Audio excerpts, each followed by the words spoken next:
नमस्कार, news India देख रहे हैं आप। मैं हूं आपके साथ सपना। रुक करते हैं देवभूमि की खबरों का। देहरादून में बीजेपी प्रदेश कोर ग्रुप की अहम बैठक हुई शुरू। आज दोपहर 1 बजे शुरू होगी ग्रुप की अहम बैठक। जॉली ग्रांट स्थित होटल में होगी बैठक आयोजित। केंद्रीय मंत्री जेपी नड्डा बैठक में शामिल होंगे। बीजेपी प्रदेश अध्यक्ष महेंद्र भट्ट की अध्यक्षता में बैठक होगी। बैठक में मुख्यमंत्री पुष्कर सिंह धामी भी मौजूद रहेंगे। वहीं बीजेपी के सभी पदाधिकारी बैठक में शामिल होंगे। संगठन विस्तार, आगामी चुनाव पर चर्चा हो सकती है। मंडल से लेकर बूथ स्तर तक मंथन हो सकता है। उत्तराखंड में बीजेपी की कोर ग्रुप की बैठक कई सालों के बाद होने जा रही है। बीजेपी प्रदेश अध्यक्ष महेंद्र भट्ट इस बैठक की अध्यक्षता करेंगे, तो वहीं केंद्रीय मंत्री जेपी नड्डा इस बैठक में मौजूद रहेंगे। बताते चले, जानकारी के मुताबिक बीजेपी कोर ग्रुप की यह बैठक जॉली ग्रांट एयरपोर्ट के पास स्थित होटल पद्मिनी में रखी गई है। उत्तराखंड बीजेपी अध्यक्ष महेंद्र भट्ट की अध्यक्षता में ये बैठक हो रही है। बैठक में केंद्रीय स्वास्थ्य मंत्री जगत प्रकाश नड्डा के अलावा मुख्यमंत्री पुष्कर सिंह धामी, पार्टी के संगठन महामंत्री समेत 3 अन्य प्रदेश महामंत्री, 5 लोकसभा और 3 राज्यसभा मिलाकर 8 सांसद इस बैठक में शामिल रहेंगे। बताते चले कि सीएम पुष्कर सिंह धामी ने केंद्रीय मंत्री जेपी नड्डा का देहरादून के जॉली ग्रांट एयरपोर्ट पर स्वागत किया।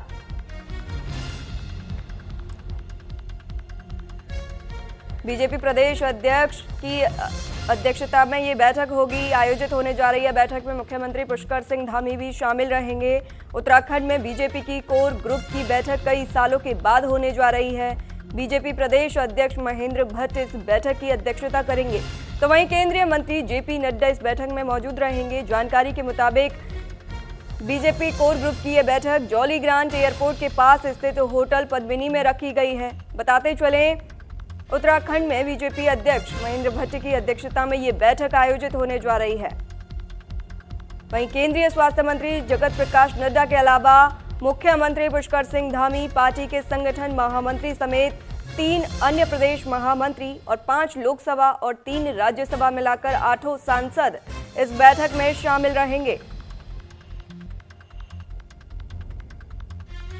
और ये बैठक दोपहर 1 बजे शुरू होगी। ग्रुप की अहम बैठक जॉली ग्रांट स्थित होटल में होगी। बैठक में आयोजित केंद्रीय मंत्री जेपी नड्डा बैठक में शामिल होंगे। वहीं बीजेपी प्रदेश अध्यक्ष महेंद्र भट्ट की अध्यक्षता में ये बैठक आयोजित होगी, जिसमें मुख्यमंत्री पुष्कर सिंह धामी भी मौजूद रहेंगे। बीजेपी के सभी पदाधिकारी बैठक में होंगे। वहीं आगामी चुनाव पर इसमें चर्चा हो सकती है। आपको बता दें, ये बैठक कई सालों के बाद होने जा रही है और इसमें बीजेपी प्रदेश अध्यक्ष महेंद्र भट्ट इस बैठक की अध्यक्षता करेंगे।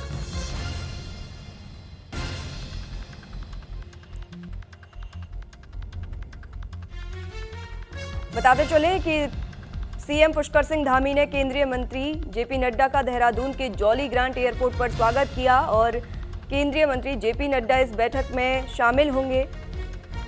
जानकारी के मुताबिक ये बीजेपी कोर ग्रुप की अहम बैठक है और ये बैठक जॉली ग्रांट एयरपोर्ट के पास स्थित एक होटल में पद्मिनी में रखी गई है। उत्तराखंड बीजेपी अध्यक्ष महेंद्र भट्ट इसकी अध्यक्षता करेंगे और इस बैठक में केंद्रीय मंत्री जेपी नड्डा के अलावा मुख्यमंत्री पुष्कर सिंह धामी, वहीं पार्टी के संगठन महामंत्री और 3 अन्य प्रदेश महामंत्री इसमें शामिल होंगे।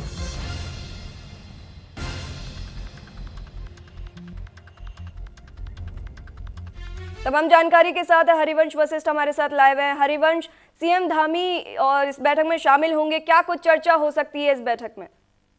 जी बिल्कुल, देखिए 1 बजे जो है ये भाजपा प्रदेश की कोर ग्रुप की जो बैठक होनी है और बिल्कुल निश्चित रूप से जेपी नड्डा भी केंद्रीय मंत्री जो है इस बैठक में पहुंचे हैं और बताया जा रहा है कि एक बड़ी जो है ये बैठक होने जा रही है। 1 बजे जॉली ग्रांट में ये बैठक होनी, जिसमें प्रदेश के मुख्यमंत्री पुष्कर सिंह धामी भी रहेंगे। तमाम प्रदेश महामंत्री और तमाम पदाधिकारी वहां पर मौजूद रहेंगे और 3 बजे जो है प्रेस कॉन्फ्रेंस कर पूरी जानकारी दी जाएगी और बताया भी जा रहा है कि 2027 के चुनावों को मद्देनजर रखते हुए केंद्रीय मंत्री और पूर्व राष्ट्रीय अध्यक्ष जेपी नड्डा जो है यहाँ पर पहुंचे हैं और उन्होंने ये कोर ग्रुप बैठक बुलाई गई है और तमाम जितने भी विधायकों की रिपोर्ट कार्ड है ये भी देखे जाएंगे। कितने जो उनके कार्यकाल में जो है क्या कुछ बदलाव देखा गया, कार्यकाल उनका कैसा रहा, सभी विधायकों से भी बातचीत की जाएगी और तमाम वहां पर बड़े जितने भी पदाधिकारी हैं भारतीय जनता पार्टी के संगठन के, वो वहां पर मौजूद रहेंगे। अब देखना ये होता है कि क्या निर्देश देते हैं जेपी नड्डा, क्या कुछ बैठक में डिस्कशन चलता है, ये 3 बजे की प्रेस कॉन्फ्रेंस में पता चलेगा। जी जी, आगामी चुनावों को देखते हुए ये बैठक आयोजित की जा रही है, क्या चर्चा हो सकती है इस बैठक में? जी बिल्कुल, क्योंकि पिछले कुछ समय से जो है प्रदेश का माहौल बहुत तनाव पूर्ण जो है लगातार बना हुआ है और ऐसे में जो है भारतीय जनता पार्टी के लिए एक बहुत बड़ी चुनौती बनी हुई है। जिस तरह से विपक्ष को बार बार मौके मिल रहे हैं सरकार को घेरने के, तो इन्हीं तमाम सभी मुद्दों पर बैठक रखी गई है। 2027 का चुनाव बहुत बड़ा चुनाव माना जा रहा है, क्योंकि इस बीच जो है काफी सारे तनावपूर्ण देखने को मिला है माहौल, और काफी सारे केसेस देखने को मिले, जिस वजह से विपक्ष को कहीं ना कहीं मौका मिला है सरकार को घेरने का, और इन्हीं सभी मुद्दों को लेकर जो है बैठक अभी की जा रही है। अभी पुष्कर सिंह धामी और पूर्व राष्ट्रीय अध्यक्ष जेपी नड्डा भी वहां पर पहुंचे हैं, और जेपी नड्डा सुबह से ही जो है उत्तराखंड में देहरादून में मौजूद हैं, और अभी वहां पर जो होटल है चोली चांदबर, वहां पर मीटिंग चल रही है। जी जी बिल्कुल, ये बहुत बड़ी बैठक होने जा रही है। हरिवंश, आप बने रहिए, आपसे और भी जानकारी आगे लेंगे। इसी बीच एक और बड़ी खबर, सीएम धामी का अपराध पर शून्य सहनशीलता नीति पर जोर, पुलिस को अपराधियों के खिलाफ कठोर कार्रवाई के निर्देश, मुखबिर तंत्र मजबूत करने, जनता का विश्वास बढ़ाने पर बल। उत्तराखंड में आपराधिक घटनाओं को लेकर मुख्यमंत्री पुष्कर सिंह धामी सख्त हैं और मुख्यमंत्री पुष्कर सिंह धामी ने कड़ा रुख अपनाया है। उन्होंने स्पष्ट किया है कि राज्य सरकार अपराध के प्रति शून्य सहनशीलता की नीति पर पूरी प्रतिबद्धता से कार्य कर रही है और कानून व्यवस्था से किसी भी प्रकार का समझौता नहीं किया जाएगा। मुख्यमंत्री ने पूर्व में आयोजित समीक्षा बैठकों में भी अधिकारियों को सख्त निर्देश देकर कहा कि अपराधियों के खिलाफ तुरंत और कठोर कार्रवाई सुनिश्चित की जाए। हालिया घटनाओं के बाद पुलिस ने समयबद्ध कार्रवाई करते हुए आरोपियों की गिरफ्तारी की है। मुख्यमंत्री ने अधिकारियों को निर्देशित किया है, आपको बता दें, मुखबिर तंत्र मजबूत करने, जनता का विश्वास बढ़ाने पर बल दिया है। और एक और बड़ी खबर, उत्तराखंड पुलिस महकमे में बड़ा फेरबदल, बढ़ते अपराधों के कारण एसएसपी का तबादला, प्रमेंद्र डोभाल बने देहरादून के नए एसएसपी। राज्य में कुल 20 पुलिस अधिकारियों का फेरबदल हुआ। वहीं एसटीएफ एसएसपी नवनीत सिंह बने हैं। हरिद्वार के एसएसपी अजय सिंह को एसटीएफ एसएसपी बनाया गया। उत्तराखंड में बिगड़ती कानून व्यवस्था और बढ़ते अपराध ग्राफ के बीच राज्य सरकार ने पुलिस महकमे में बड़ा फेरबदल किया है। देहरादून और उधम सिंह नगर जैसे महत्वपूर्ण जिलों के कप्तानों समेत कई वरिष्ठ आईपीएस अधिकारियों के बम्पर तबादले किए गए। देहरादून के एसएसपी अजय सिंह को हटाकर अब एसटीएफ की जिम्मेदारी सौंपी गई है, जबकि प्रमेंद्र डोभाल देहरादून के नए एसएसपी होंगे। वहीं अजय गणपति को उधम सिंह नगर का नया एसएसपी बनाया गया है। हरिद्वार में भी सुरक्षा व्यवस्था को मजबूत करने के लिए नवनीत सिंह भुल्लर को एसएसपी की कमान सौंपी गई है।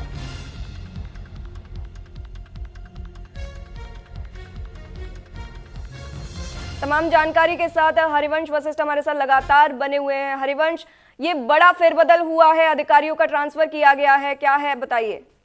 जी बिल्कुल, देखिए उत्तराखंड पुलिस में एक बड़ा फेरबदल देखने को मिला है, और तमाम जितने भी एसएसपी और अधिकारी लेवल के जो अधिकारी हैं, तमाम इन सभी के जो है अब तबादले करे गए हैं। उनमें सबसे बड़े जो अधिकारियों की अगर बात करी जाए, तो क्योंकि उत्तराखंड में काफी समय से जो है तनाव का माहौल बना हुआ था, जिसको लेकर जो है धामी सरकार ने ये बड़ा एक्शन लिया है, और साफ तौर से पुष्कर सिंह धामी का कहना है कि अब जो ये तबादले हुए हैं, अब इससे जो है कहीं ना कहीं उत्तराखंड प्रशासन में सुधार देखने को मिलेगा।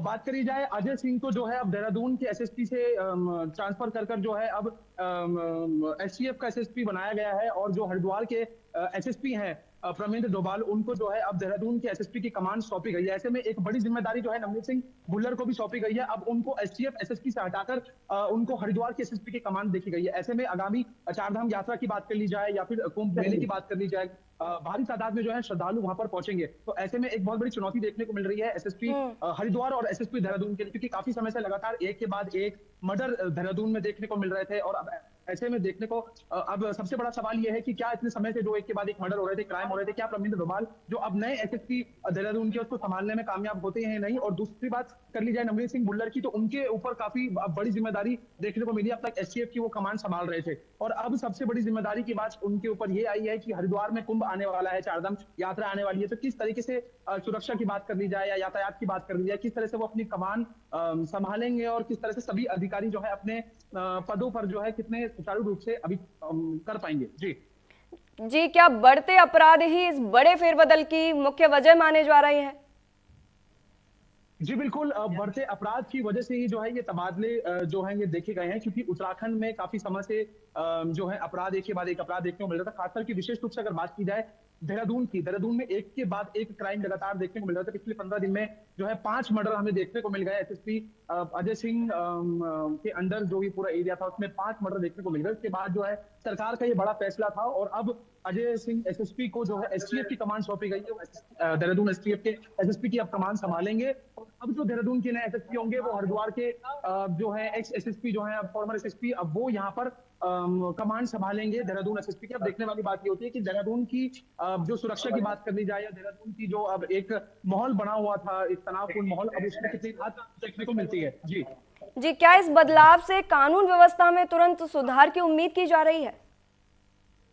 जी बिल्कुल। अभी 12:30 बजे जो है 1 बजे के आसपास जो है अब एसएसपी जो नए एसएसपी बने हैं प्रवीण डोभाल, उन्होंने प्रेस कॉन्फ्रेंस रखी हुई है। वो सभी मीडिया वालों से बातचीत करेंगे। अब जो अपना नया कार्यकाल संभालेंगे। अब उन्होंने सबको सभी जितने चौकी इंचार्ज सबको निर्देशित किया है। अब देखना ही होता है कि देहरादून की जो चौकी इंचार्ज हैं, जो चौकी प्रभारी हैं, जो एसएचओ हैं, उनमें कितने फेरबदल देखने को मिलता है। क्योंकि जब नया कप्तान शहर में आता है तो वो बिल्कुल अपने अनुसार जो है अधिकारियों को चयन करते हैं, अपने अधिकारियों की करते हैं और नए रूल्स एंड रेगुलेशंस देहरादून में देखने वाले होंगे। लगातार जैसे क्राइम बढ़ रहे थे, देवभूमि उत्तराखंड में जो है एक माहौल तनाव भरा देखने को मिल रहा था। अब देखना ही होता है कि इन फेरबदल के बाद कितनी राहत जो है देहरादून और उत्तराखंड में जी बिल्कुल, बहुत शुक्रिया ये तमाम जानकारी के लिए। इसी बीच आगे बढ़ेंगे। विकास नगर के आदूवाला में प्रशासन की बुलडोजर कार्रवाई। सरकार की 10 बीघा जमीन पर चला बुलडोजर। ग्रामीणों की शिकायत के बाद प्रशासन का एक्शन। प्लॉटिंग के बनाए गए पक्के रास्ते भी तोड़े गए। तहसीलदार विवेक राजौरी के नेतृत्व में बड़ी कार्रवाई हुई। सरकारी जमीन पर कब्जा बर्दाश्त नहीं होगा। प्रशासन विकास नगर के आदूवाला क्षेत्र में सरकारी जमीन पर कब्जा करने वालों पर आखिरकार प्रशासन का बुलडोजर चल गया। लगातार मिल रही ग्रामीणों की शिकायतों और मीडिया में मुद्दा उठने के बाद प्रशासन ने बड़ी कार्रवाई करते हुए करीब 10 बीघा सरकारी जमीन को कब्जा मुक्त करा दिया है। तहसीलदार विवेक राजौरी के नेतृत्व में पहुंची टीम ने सबसे पहले नेशनल हाईवे किनारे लगभग 2.5 बीघा जमीन से अवैध कब्जा हटाया। जेसीबी के पंजे ने बोर्ड को पल भर में जमींदोज कर दिया। बुलडोजर की गरज सुनते ही भूमाफियाओं में हड़कंप मच गया। इसके बाद सरकारी जमीन पर प्लॉटिंग के लिए बनाए गए पक्के रास्तों को भी उखाड़ फेंका गया। प्रशासन यही नहीं रुका, बल्कि बरसाती नाले की भूमि पर पत्थर की दीवार और गेट लगाकर किए गए कब्जे को भी धराशायी कर दिया गया। बता दें, तहसीलदार विवेक राजौरी ने साफ चेतावनी दी है, अगर दोबारा सरकारी जमीन पर कब्जे की कोशिश हुई तो संबंधित लोगों के खिलाफ सख्त कानूनी कार्रवाई की जाएगी। वहीं प्रशासन की इस सख्त कार्रवाई से क्षेत्र में साफ संदेश गया है कि सरकारी भूमि पर कब्जा अब बर्दाश्त नहीं किया जाएगा।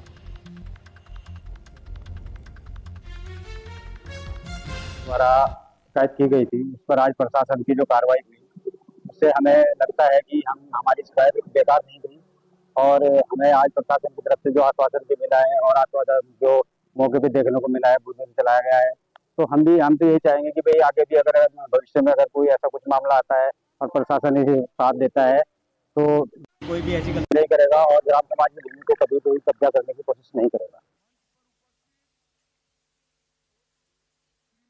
कुछ दिन से शिकायत प्राप्त हो रही थी कि ग्राम आदूवाला में जो है ग्राम पंचायत की भूमि पर जो है सरकारी भूमि पर सड़क का निर्माण किया गया है, तब तक किसी के द्वारा जो है वो अनाधिकृत रूप से बोर्ड लगा दिया गया। आज मौके पर टीम आई, मौके ने पाया कि ग्राम समाज की भूमि पर जो है अवैध रूप से अनाधिकृत रूप से जो है किसी ने अपनी प्राइवेट संपत्ति का बोर्ड लगाया हुआ था, जिसे उखाड़ा गया, जेसीबी की मदद से इसे हटाया गया।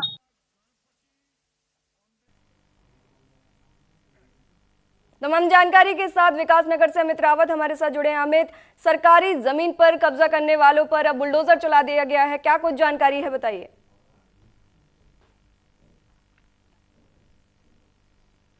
जो भूमाफिया लोग बैठे हुए थे उन पर प्रशासन का बुलडोजर एक बार फिर से दोबारा गरज पड़ा है, क्योंकि न्यूज इंडिया ने पहले भी जो अवैध अतिक्रमण को लेकर पहले भी अवैध भूमाफिया और कब्जाधारी को लेकर पहले भी प्रमुखता के साथ खबरें चलाई है।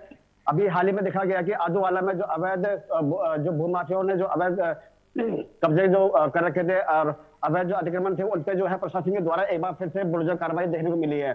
लगातार स्थानीय जो ग्रामीण थे उनके द्वारा तहसीलदार को लगातार जो है शिकायतें जा रही थी। उन शिकायतों को लेकर एक बार फिर जो तहसीलदार है विवेक राजौरी, उनके द्वारा प्रशासन द्वारा एक जो है कार्रवाई देखने को मिली है। और इसमें जहां एक तरफ प्रदेश के मुखिया पुष्कर सिंह धामी कह रहे हैं कि हम सरकारी जमीन का 1 इंच नहीं छोड़ेंगे और सरकारी जमीन वापस लेंगे, तो वहीं तहसील प्रशासन के द्वारा भी एक बड़ी कार्रवाई देखने को मिली है, जिसमें जो है धर्मावाले से जो पाउंटा साहिब रोड है, नेशनल हाईवे से लगता हुआ जो 2.5 बीघा जमीन जो अवैध प्लॉटिंग थी, उसमें जो रास्ता जो इन्होंने अवैध तरीके से जो बनाया हुआ था सरकारी भूमि पर, उसको लेकर प्रशासन ने एक बार फिर से इस पर कार्रवाई किया है। उसके अलावा चाहे वो बरसाती नाले को लेकर, चाहे उसमें पुस्ता बना रखा था और बड़ी सी दीवार जो थी, उसमें भी प्रशासन के द्वारा कार्रवाई देखने को मिली है। इसके अलावा तमाम कुल मिला के तकरीबन जो है 10 बीघा भूमि पर एक बार फिर से प्रशासन के द्वारा ये कार्रवाई फिर से मिली है। और इस बार तहसीलदार जो विकास निगर है, विवेक राजू ने, उनका साफ कहना है कि प्रशासन के अगर सरकारी जमीन पर कोई भी इस तरीके के अगर दोबारा से अवैध तरीके से अगर आप लोगों ने भूमि माफियों ने कब्जे किए तो उसमें बिल्कुल भी बर्दाश्त नहीं किया जाएगा, अंजाम यूं ही देखने को मिलेगा। जी बिल्कुल, कब्जा मुक्त करा लिया है प्रशासन ने। बहुत शुक्रिया ये तमाम जानकारी के लिए। देहरादून में फिर गोलियों की गूंज से दहशत। सिल्वर सिटी राजपुर रोड के पास गोलीकांड। जिम से निकल रहे युवक की गोली मारकर हत्या कर दी गई। युवक के सिर पर गोली मारी गई जिससे उसकी मौत हो गई। देहरादून के सिल्वर सिटी मॉल में घुसकर 3 लोगों ने आज सुबह युवक को गोली मार दी जिससे उसकी मौके पर ही मौत हो गई। पुलिस को मॉल की सीढ़ियों पर शव पड़ा मिला। घटना के बाद इलाके में दहशत का माहौल है। पुलिस के अनुसार युवक जिम से बाहर निकला ही था कि उसको गोली मार दी गई। 3 अज्ञात हमलावरों ने युवक के पास जाकर फायरिंग की और वारदात को अंजाम देने के बाद फरार हो गए। वहीं मौके पर पहुंची पुलिस ने घटना स्थल से सबूत जुटाए और जांच शुरू की। पुलिस ने पूरे मॉल की घेराबंदी कर दी है। हमलावरों की पहचान के लिए सिल्वर सिटी मॉल और आसपास लगे सीसीटीवी कैमरों की फुटेज भी खंगाली जा रही है। देहरादून में गोलीकांड पर सवाल उठ रहे हैं। सिल्वर सिटी राजपुर रोड पर के पास ये गोलीकांड हुआ। जिम से निकल रहे युवक की गोली मारकर हत्या कर दी गई। देवभूमि में 16 दिन में 5 हत्याकांड की घटनाएं सामने आई है और देहरादून में गोलियों की गूंज से दहशत मची हुई है। युवक के सिर पर गोली मारकर उसकी हत्या कर दी गई। ये घटना आसपास लगे सीसीटीवी कैमरों में कैद हो गई। आपको बता दें, पुलिस ने पूरे मॉल की घेराबंदी कर दी है और हमलावरों की पहचान के लिए सिल्वर सिटी मॉल और आसपास लगे सीसीटीवी फुटेज भी खंगाली जा रही है। देखने को मिला है। बातचीत करने के लिए हमारे साथ मौजूद हैं आईजी राजीव सर। सर, किस तरह से ये जो घटना हुई है, ये जो मर्डर हुआ है, क्या कुछ पूरा मामला था? देखिए, एक व्यक्ति विक्रम शर्मा नामक व्यक्ति ये सिल्वर सिटी मॉल में अपना ये जिम से आ रहे थे और उसके बाद में कुछ अज्ञात हमलावरों ने इन पे गोली चलाई जिसमें अनफॉर्चुनेटली इनकी मृत्यु हो गई है। हमारी पूरी पुलिस टीम STF हम सब इसमें हमने जांच शुरू कर दी है और हमें कुछ लीड्स भी मिली हैं। उस लीड्स पे हम काम कर रहे हैं। शहर में हमने नाकाबंदी कर दी है और बहुत जल्दी हम इस घटना का खुलासा करेंगे। सर, क्योंकि चलती रोड है, राजपुर रोड है और लगातार यहाँ पे तमाम सारे चौक भी हैं, किस तरह से देखते हैं एक के बाद एक ऐसे क्राइम मिल रहे हैं और इनसे राहत पाने के लिए क्या कुछ आगे कार्रवाई होगी? देखिए, हाँ, पहले से ही यहाँ पे हमने बहुत अपने प्रभावी कदम हमने उठा रखे हैं। ये अनफॉर्चुनेट इंसिडेंट हुआ है। इस इंसिडेंट का पूरा हमने संज्ञान लिया है और समस्त हमारी पूरी जिले की टीम STF और यहाँ पे FSL ने सारे एविडेंसेस कलेक्ट किए हैं और बहुत जल्दी हम इन हमलावरों को पकड़ के उनको सख्त सजा देंगे। ये थे हमारे साथ IG स्वरूप, जिन्होंने साफ तौर से बताया कि यहाँ पर जो गोली लगकर अभी ये जो मृत्यु की गई है, जिम से ये जो व्यक्ति है ये लौट रहा था और जब जिम से अपने घर की ओर जा रहा था, सीढ़ियों में इसको 3 गोली मारकर इसकी हत्या कर दी गई। देहरादून में सिल्वर सिटी मॉल के पास हुए हत्याकांड के बाद कांग्रेस ने सरकार के खिलाफ मोर्चा खोल दिया है। बता दें कि कांग्रेस के वरिष्ठ उपाध्यक्ष सूर्यकांत धस्माना ने कानून पर गंभीर सवाल खड़े किए हैं और कहा है कि राजधानी में दिन दहाड़े गोलीबारी और हत्याएं हो रही हैं जैसे कोई फिल्मी शूटिंग चल रही हो, लेकिन पुलिस प्रशासन पूरी तरह से नदारद है।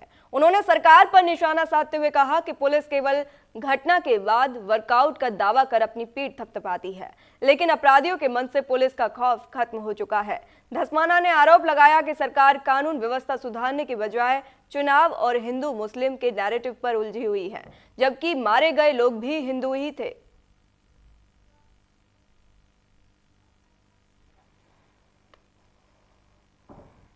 15 दिन में 5 कत्ल, राजधानी में, कैपिटल में 15 दिन में 5 कत्ल, और वो कत्ल भी सुबह 10 बजे से 10:30 बजे तक कत्लेआम हो रहा है। गोली बारी हो रही है जैसे फिल्मी शूटिंग हो रही हो। कोई पूछने वाला नहीं है। पुलिस का कहीं अता पता नहीं है। पुलिस तब आती है जब घटना घट जाती है और उसके बाद कोई अपराधी पकड़ करके अपनी पीठ थपथपाते हैं कि साहब हमने वर्कआउट कर लिया है। अरे कैसा वर्कआउट कर लिया है? आपकी दहशत, आपका खौफ अपराधियों के दिमाग से समाप्त हो चुका है। तो आप कल्पना कर सकते हैं कि पूरे राज्य के दूर दराज के इलाकों में क्या होगा। हल्द्वानी से लेकर के, हरिद्वार से लेकर के, उधम सिंह नगर से लेकर के और कैपिटल देहरादून में जिस प्रकार से अपराध घटित हो रहे हैं, इस सरकार को एक पल भी अपनी कुर्सी पर बने रहने का अधिकार नहीं है। फिलहाल इस बुलेटिन में इतना ही, रुकते हैं एक छोटे से ब्रेक के लिए।